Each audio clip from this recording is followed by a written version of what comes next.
If you allow a few bad eggs in your team to be a part of the events, it can destroy your culture.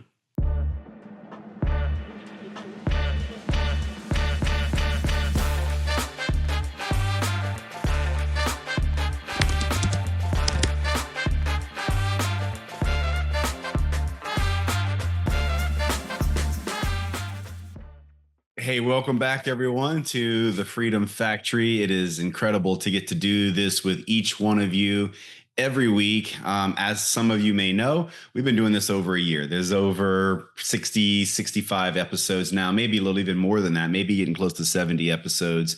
So, hey, go back, scroll through, find some of those oldies. They're going to be timeless. It's one of the reasons why I decided to do this podcast in the first place. Is it is creating an archive of timeless principles that will lead to success in network marketing and lead to success in your financial decisions. So anyway, today's topic is going to be about culture and the importance of building the right culture.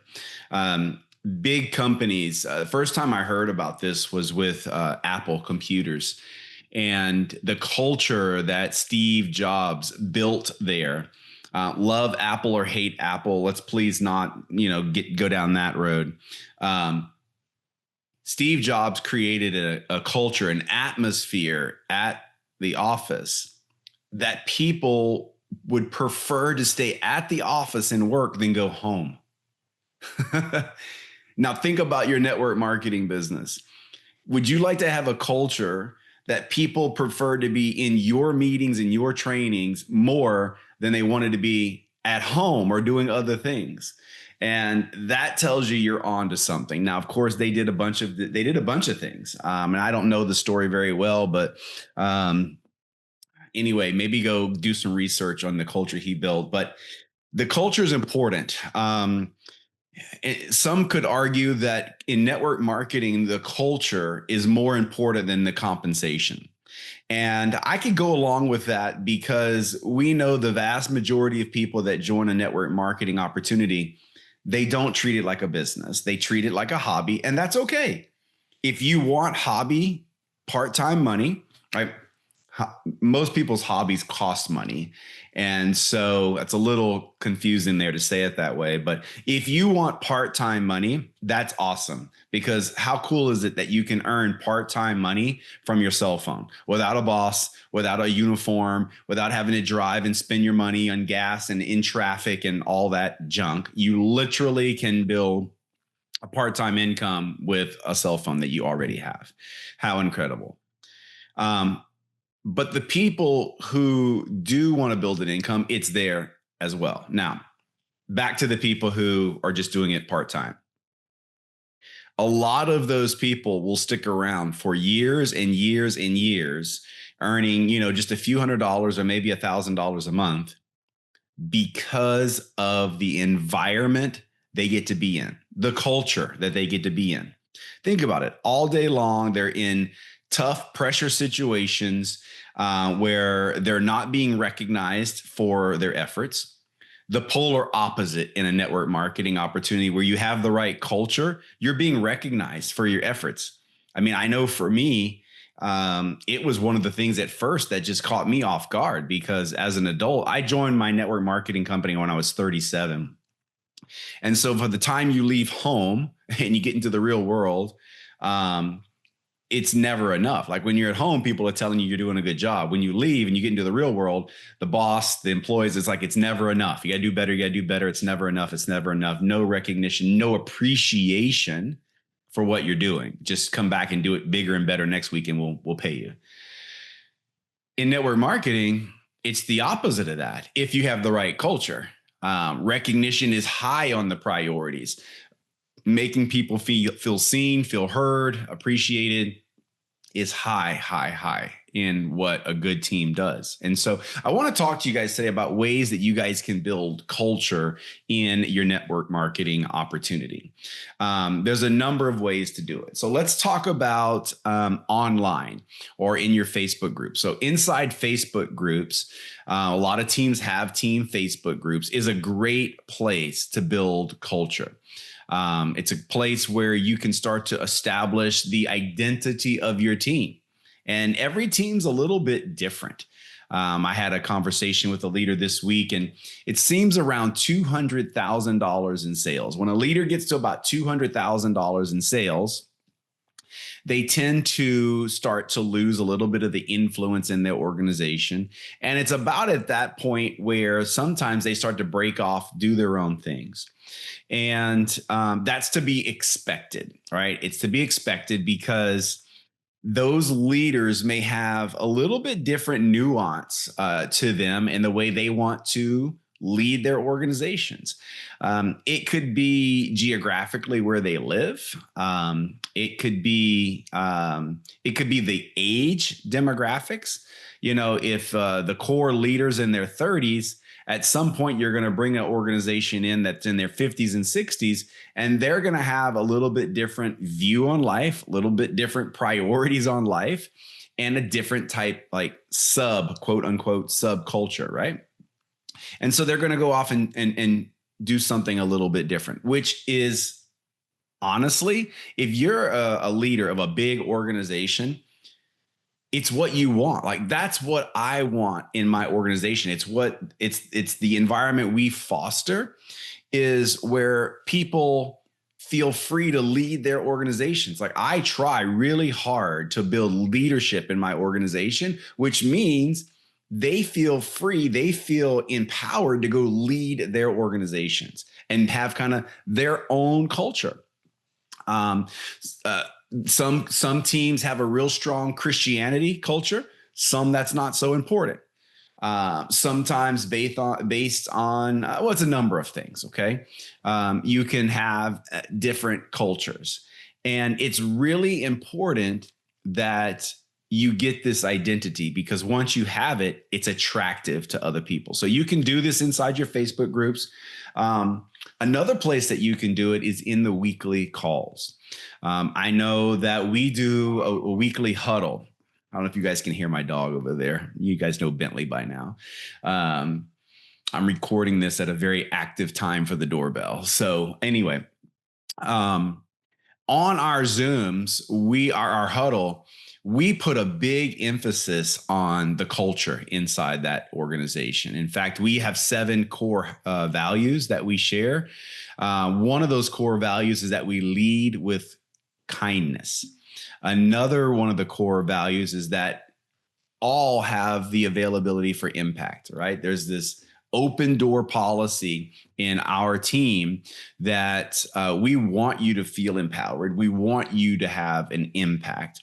And so make sure in your weekly communication, you're doing something fun. Again, think back to what I said about Apple. There were people that literally did not want to go home because work was more fun. Okay. I know in these corporations, they had like suites, like little rooms, dark, where they could go take naps. The employees were encouraged to go take naps. I know Steve Jobs had beer at work. I know he also did not have a dress code.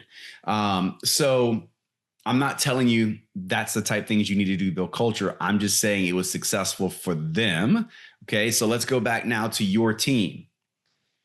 Are people getting on your weekly calls? If not, it's either A, you're not giving enough value, or B, you're not creating the right culture. It's not fun. They just don't want to be a part of it. So do something every week that they want to be a part of. They're like, I don't want to miss that call because I feel better after I'm off that call, right? So that's one way you can build culture. Another way you can build culture is at your bigger live events. This is a big one, guys. So at the bigger live events, do something that people want to be at the event for, even outside of what's going to happen on the main stage. So I know in our team, we have some in our organization that are very active physically. So we do hikes. We'll go out and do hikes, especially when we're out west in the mountains. We'll go out and do a couple-hour hike, take pictures, do some bonding, really fun things. I got other parts of my group. Hiking's not their thing, but they love food. Hey, I love food. I'm originally from South Louisiana. So We've done food tours before together, which is incredibly fun. And we've also done the full spectrum of the after event parties. Okay, from DJs, we had some really cool things that we did, and people literally would not miss the events because of our team. Our team had a reputation for having fun, and it still does. But as our teams have gotten bigger, as I've told you, I encourage my own teams to have their own cultures within, like leadership development. It's a big part of what we do in our organization. Is I help people build those things for themselves. I don't want people to feel like they have to be a part of my culture only. If they want their own thing, let's go make that happen. Let me help you build that, right? So in person is really, really important, from what you do before the events, after the events, creating a fun factor so that people literally would rather be at that event with you than at home. Okay.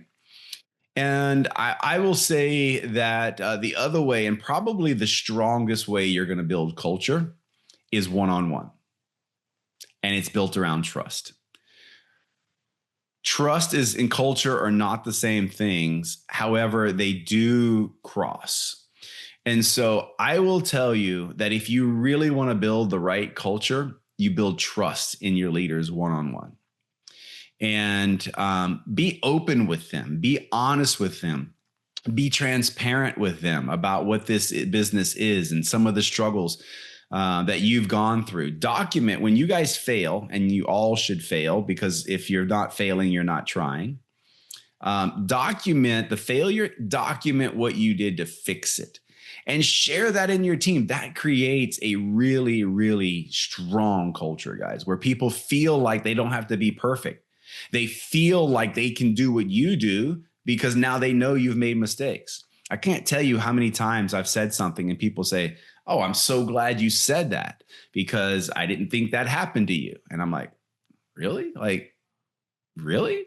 So culture is absolutely amazing. And I guess the last thing I'll share with you guys today about culture is, no matter how hard you try to build the right culture, if you allow a few bad eggs in your team to be a part of the events, it can destroy your culture. And this is a tough one. Okay. I've saved it for last. I've had not a lot. It's been, but a couple. There's been a couple situations where I had to go to some people, and they were leaders. These were people that had over $100,000 a month in sales, which is a significant number in network marketing. And I had to go to them because they were creating so many bad vibes. Like, they were creating so much trouble, such bad energy in the team. It was hurting the team culture. People were like wondering why I was taking so long to put a stop to this. And so there is a fine line between leading with kindness and treating people fairly. And it's a tough decision, because most of the time for the team leader, when you go to someone and you remove them from the team, like, you can't come to this event, you're not invited to this, like, and you don't do that. There's a whole process here, guys. You don't just go to someone and just like rip them away, right? Like, you go to them and you have those one-on-one conversations. You try to sit down with them and share with them some things that they maybe need to see or understand that maybe they're not hearing or understanding. Bring complete clarity and be very clear with them that that's part of the reasons why we have core values. Like, if someone crosses those core values, you can go to them and say, "Hey, did this happen? Yes or no?" Right? And if they say, "Yeah, it happened," then you say, "Well, like, tell me how that is working in accordance to, like, core value number 7, that we lead with kindness. Is what you did kind?" And so that is a great way to establish what's going to be accepted and what's not going to be accepted. I would say, if you want good culture in your team, you need core values that everyone knows the rules. Okay. But it's still hard when it's time to remove someone from the team. It's still hard to do. It's some of the hardest conversations I've had, but I can tell you right now, one of my top leaders in my organization, she had a problem with another leader in my organization. for good reason. And they were a little standoffish from doing things within our team because they didn't like what was going on. Well, I listened to her.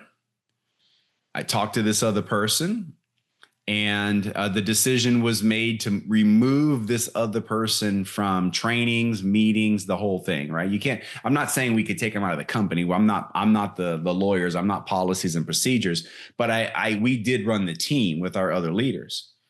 And so we did that. And since then, that team, the team that had the problem with this other person, has exploded in growth. They flourished because they saw we were willing to protect the culture. The culture of the team is more important than any one person. And I don't care how much volume that one person is producing. The culture of the team is more important than any one person in an organization. Remember that, guys. That's the key point of this podcast. The culture is highly, highly important for your ultimate success. And one person that you're allowing to be a bad egg can ruin it for the rest of everyone, ruin it all. And because they're looking at you to make a decision, to see what you're going to stand for. And what's the saying? If you don't stand for something, you fall for everything, something like that. So anyway, give this some thought, guys. Give this some thought of how you can really put some effort into building the right culture. I mean, when you do team trainings, bring food into it. I know my South Louisiana group, I'm thinking of one leader, she cooks this incredible gumbo. So we did a training. She brought the gumbo. People come for the gumbo. I would come for that gumbo. Like, okay, so think about that, guys. Think about how maybe you can integrate fun, food, drinks into what you guys are doing to build this culture that people want to be a part of, because the majority of people in your team are never going to treat this like a business, and they're going to want to be around other people that lift them up and build them up. It's an amazing part of our profession. And so know it's important and play your A game. All right, that's it for this week. I hope you enjoyed it. I hope you guys go put this one in practice, all of them, but this one's really important. Okay, you guys have a good week. We'll see you next week.